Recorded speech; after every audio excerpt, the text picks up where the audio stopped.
Bismillahirrahmanirrahim. Assalamu alaikum dear students. This is Adnan Ali Shahzad.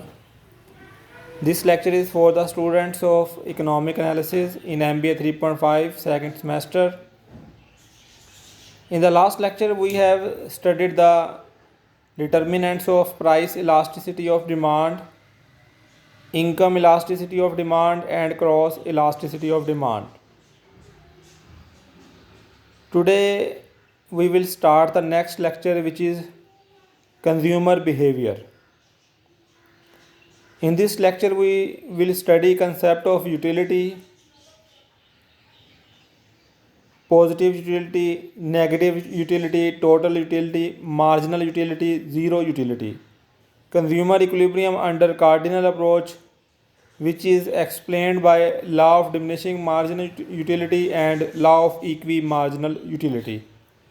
So these are the contents of this lecture. Theory of consumer behavior.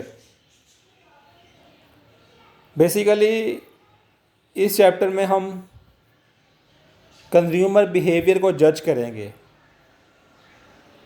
और consumer behaviour, consumer equilibrium को explain करेंगे।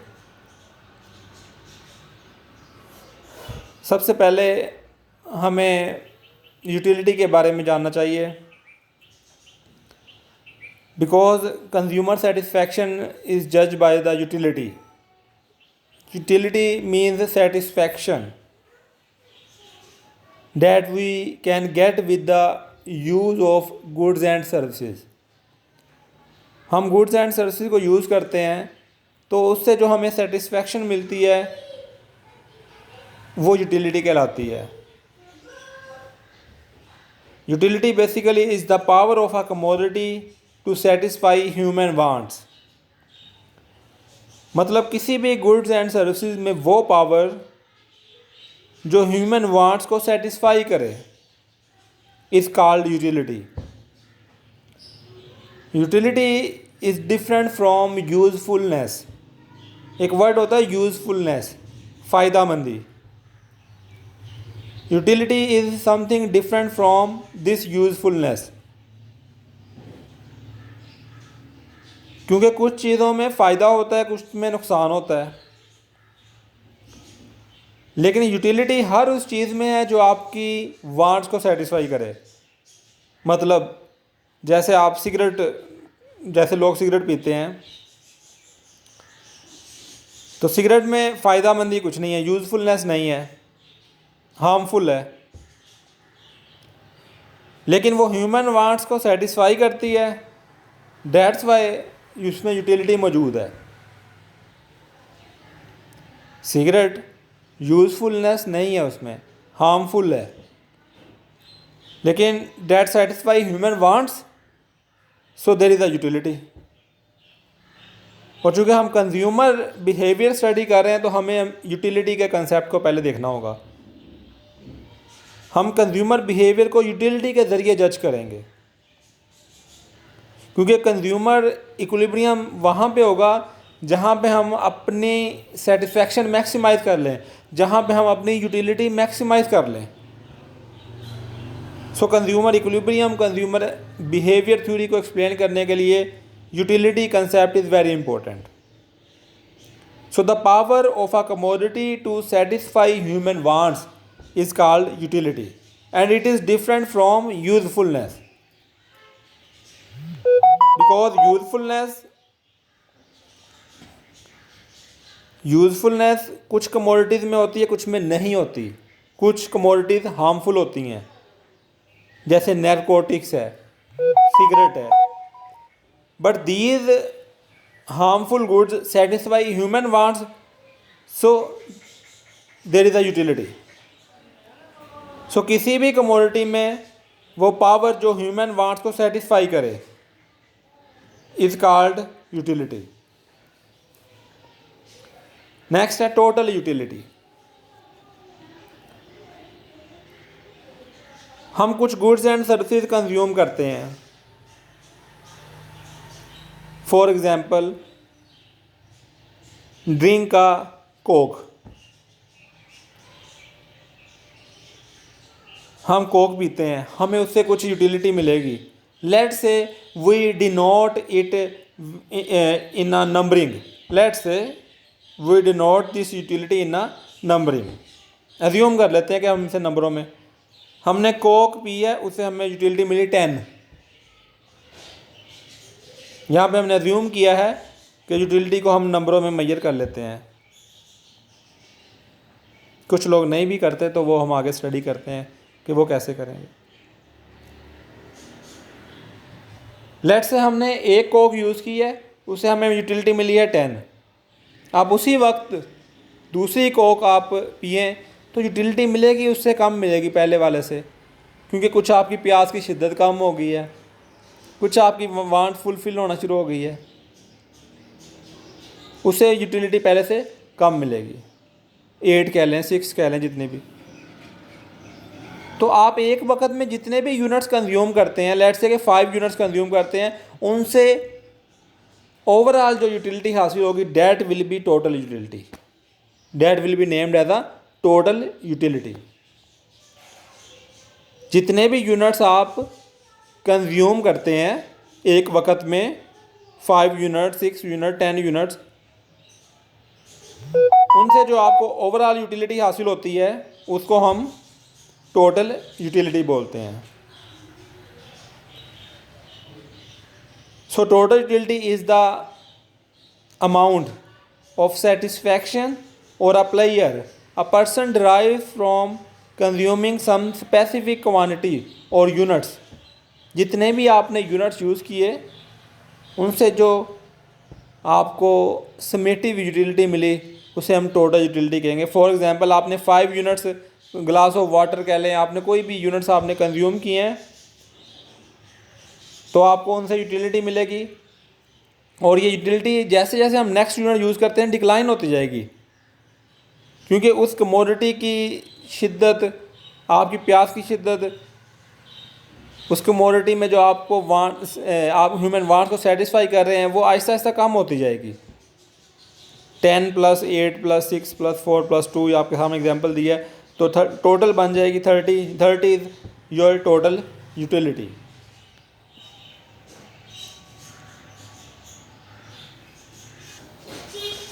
Next concept is marginal utility. Marginal basically कहते हैं addition को, change को। तो अगर additional unit consume करने से टोटल यूटिलिटी में जो इजाफा होता है that will be named as a marginal utility. और you can say that additional unit से जो हमें यूटिलिटी मिलती है उसे हम मार्जिनल यूटिलिटी कहते हैं। एडिशनल यूनिट और लास्ट यूनिट से जो यूटिलिटी मिलती है उसे हम मार्जिनल यूटिलिटी कहते हैं। You can say that the utility that we can get with the use of additional unit is named as a marginal utility. The utility that we get from the use of additional unit of the commodity, additional unit of the same commodity, that is named as a marginal utility। or you can say that the utility, marginal utility is the change in total utility by consuming one more unit of a commodity, by consuming one additional unit of the same commodity। So marginal utility is the change in total utility that results from consuming one extra unit of the same product। For example हमने 2 units consume किए same commodity के। First unit से हमें utility मिली 10, second unit से हमें utility मिली 8। So 8 is the marginal utility.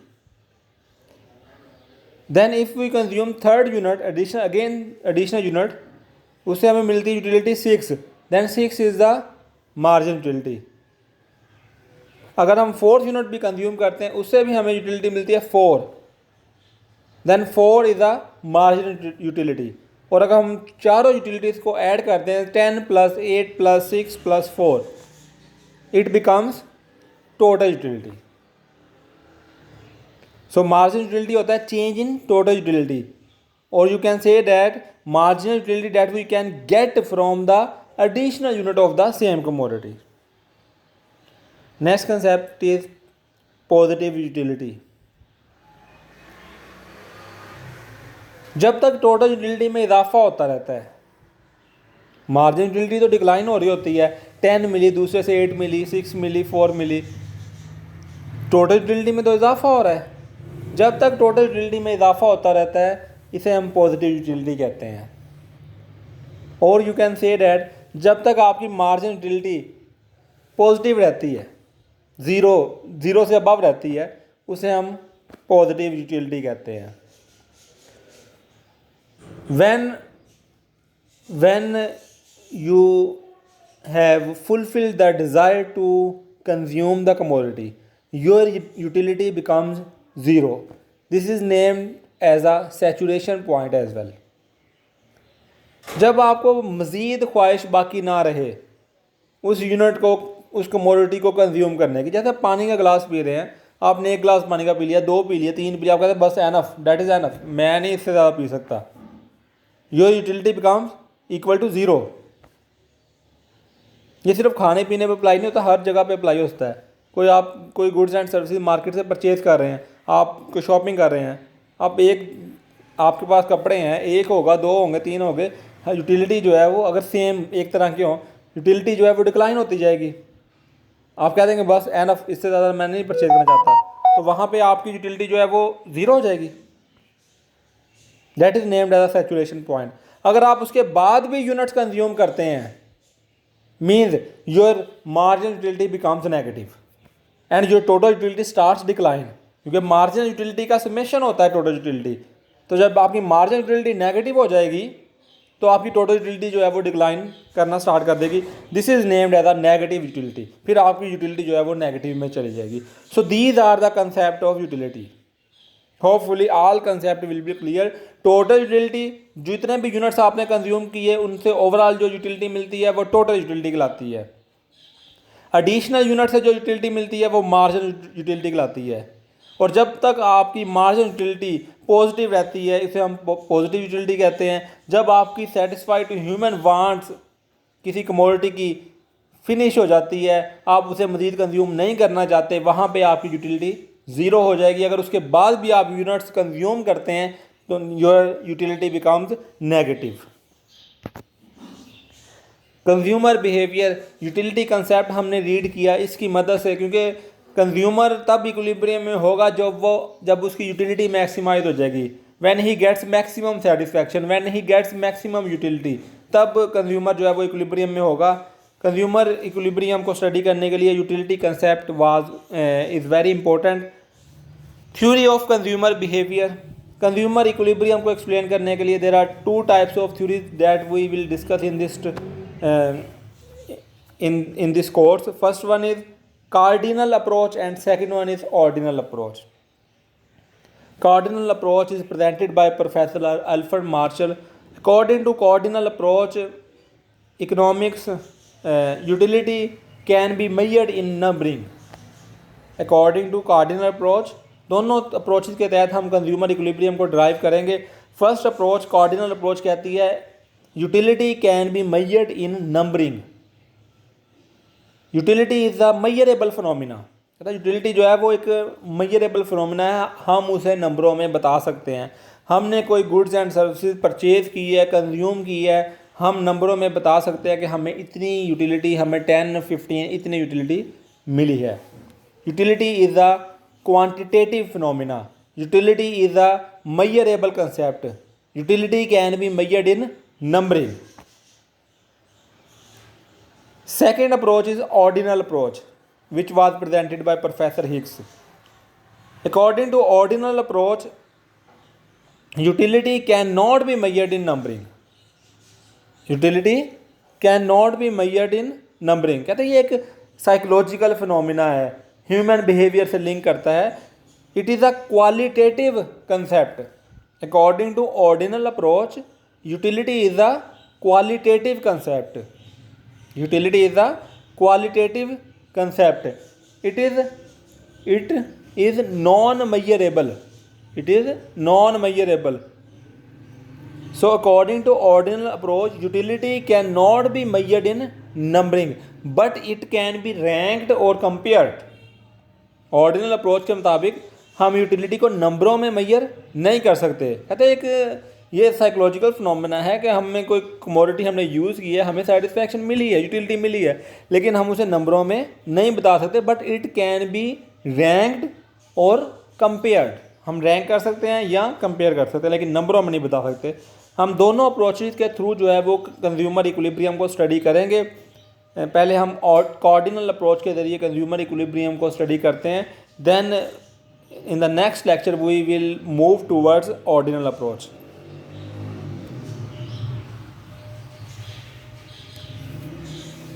Law of diminishing marginal utility, this law helps us to explain consumer equilibrium under cardinal approach. Law of diminishing marginal utility. According to this law, other things remaining same, as we consume more and more units of the same commodity, the utility of the successive units goes on diminishing. मैं इस law of diminishing marginal utility को ज़रा थोड़ा different तरीके से explain करता हूँ। इसको मैं लफ्ज़ी मीनिंग बताता हूँ। फर्स्ट पे लिखा है law, economic laws are conditional in nature. Economic laws are conditional in nature. जब भी इकोनॉमिक लॉज बनते हैं उन पे कुछ कंडीशंस लगा दी जाती हैं, उन पे चंद कंडीशंस लगा देते। These condition is named as the assumptions, और यही अजम्पशन उसकी लिमिटेशन भी बन जाती हैं।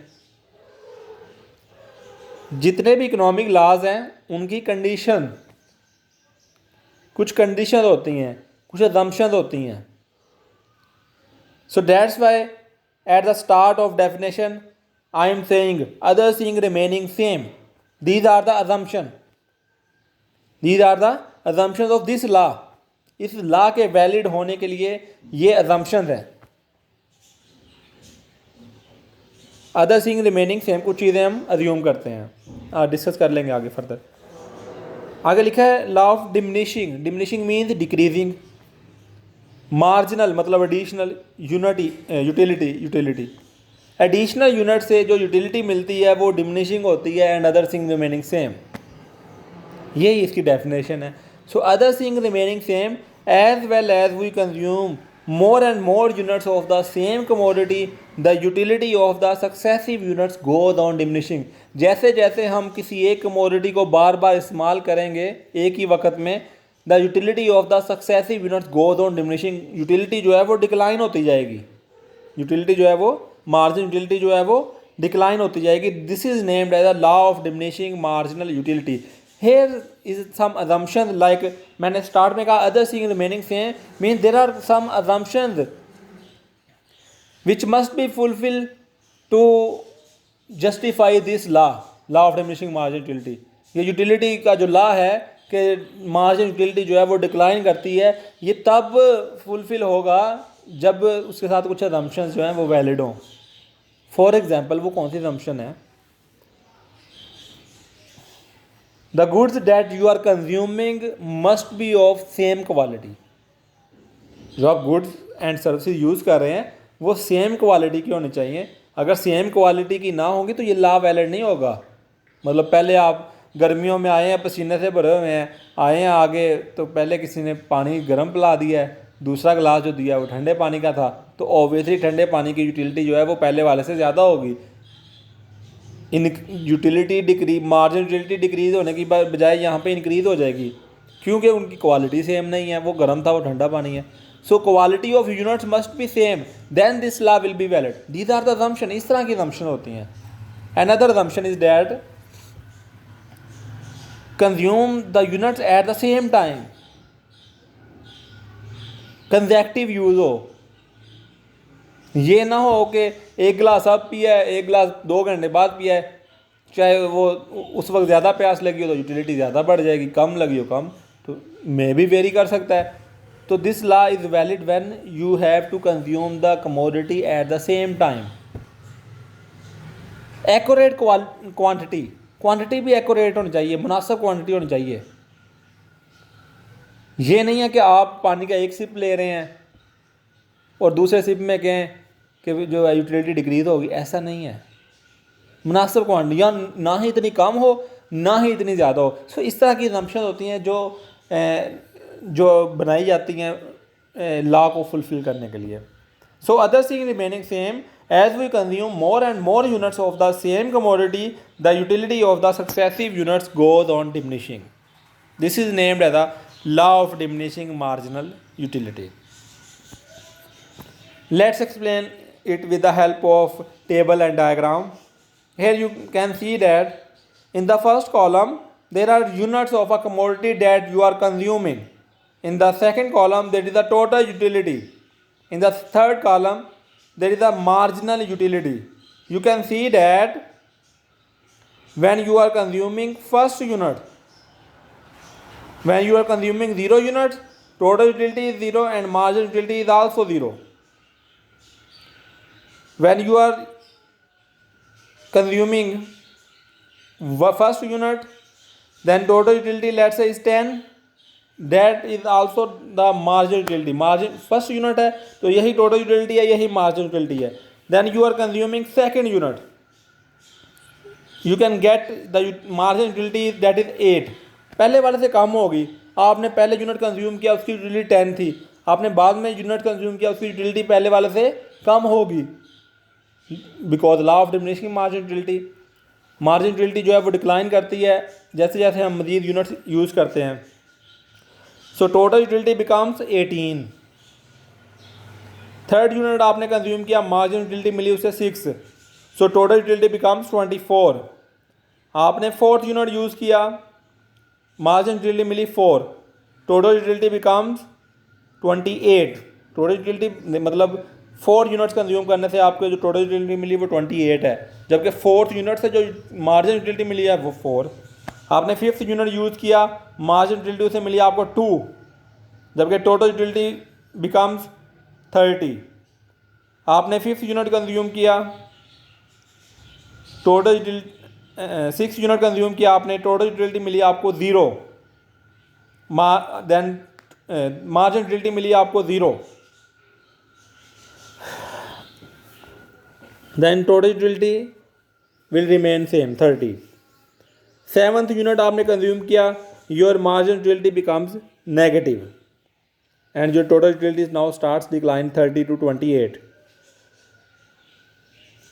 Zero utility point is also named as a saturation point, as we have studied earlier. Before this, margin utility 10 to 0 is also named as a positive utility. After 0, margin utility becomes negative, which is also named as a negative utility. Here you can see that total utility in the graph, total utility is rising initially at an increasing rate, then rise at decreasing rate, then total utility is constant, and then total utility starts decline. See the graph of margin utility, which is declining trend.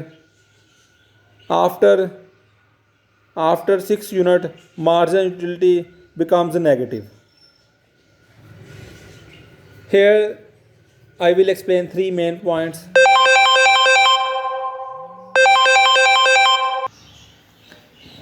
Here 3 points that I want to explain.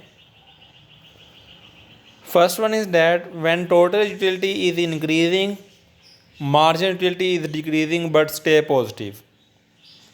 Second point is that when total utility is maximum, margin utility is 0. Third point is that when total utility starts decline, margin utility becomes negative. So these are the 3 points that explain this relationship between total utility, margin utility, and law of diminishing marginal utility. With the help of this law, we will explain the consumer equilibrium under cardinal approach.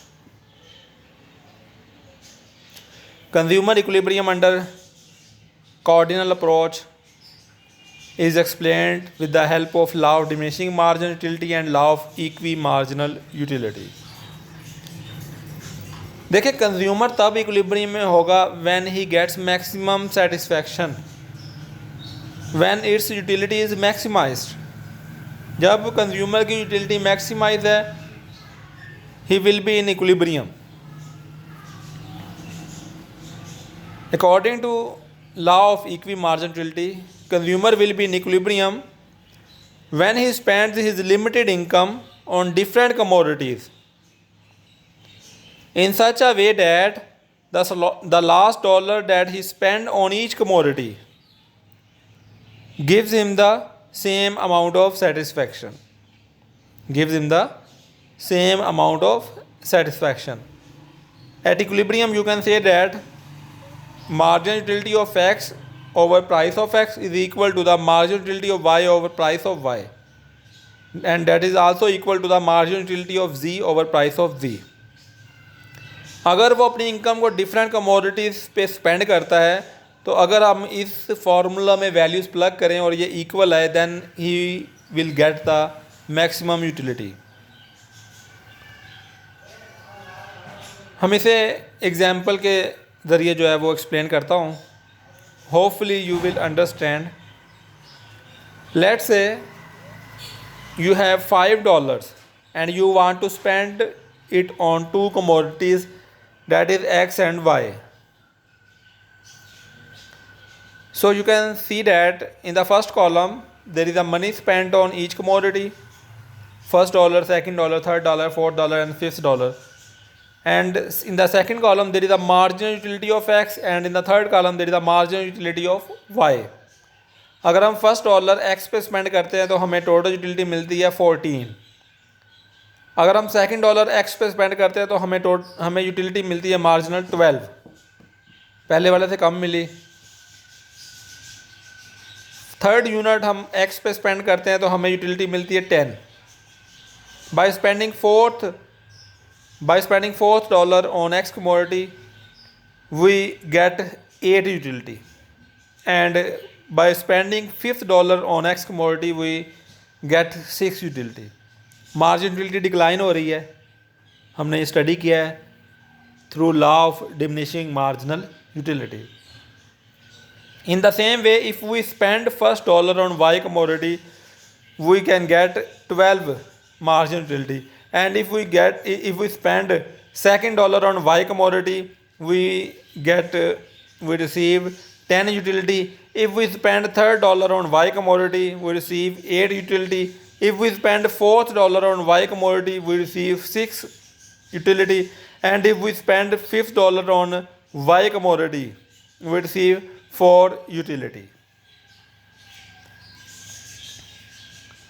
So यहाँ पे देखें 2 points हैं। एक तो मैंने दोनों की utility different रखी है। अगर दोनों की सेम यूटिलिटी रखता, सो कंसेप्ट वाज वेरी क्लियर कि $2.5 जो है वो आप X पे स्पेंड कर लेते, $2.5 आप Y पे स्पेंड कर लेते। जब दोनों कमोडिटी की यूटिलिटी सेम होनी थी तो दोनों पे आपने हाफ स्पेंड कर देना था। Your utility will be maximize and consumer will be in equilibrium.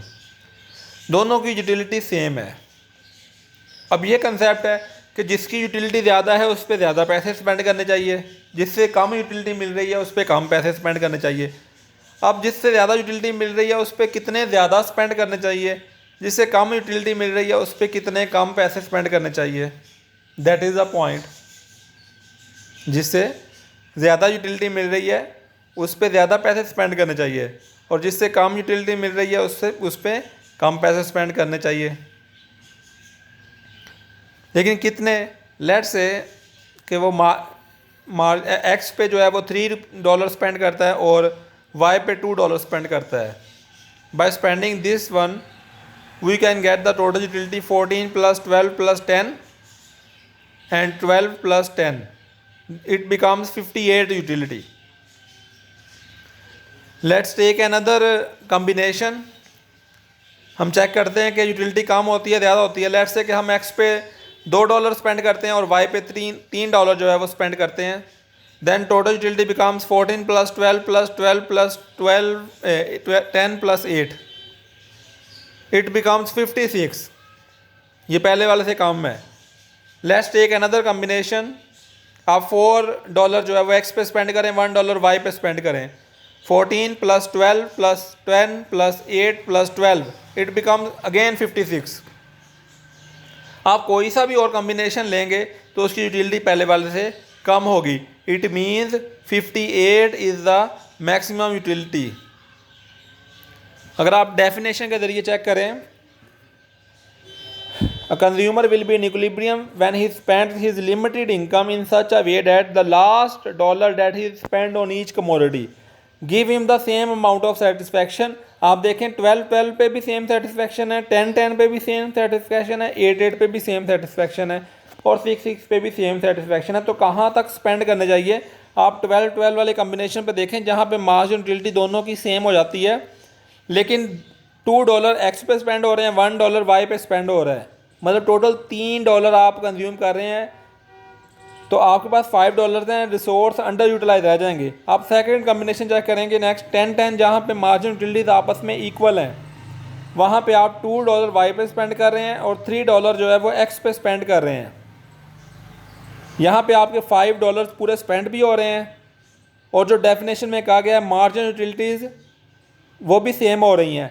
So consumer will be in equilibrium when he spend $3 on X and $2 on Y। Consumer will be in equilibrium or gets maximum satisfaction when he spends $3 on X and $2 on Y।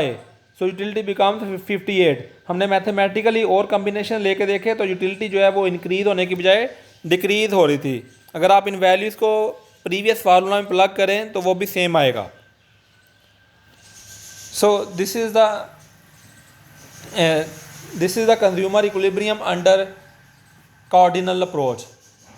According to the cardinal approach, utility can be measured in numbering। हमने utility को नंबरों में major किया, हमने उसकी example देखी है कि कंज्यूमर कैसे इक्विलिब्रियम में होगा, कैसे उसकी यूटिलिटी जो है वो मैक्सिमाइज होगी। Hopefully all the students get the point. If there is any query you can comment me. You can meet me in Google Classroom at the lecture time and put your queries. You can also email me. Thank you so much, students. Allah Hafiz.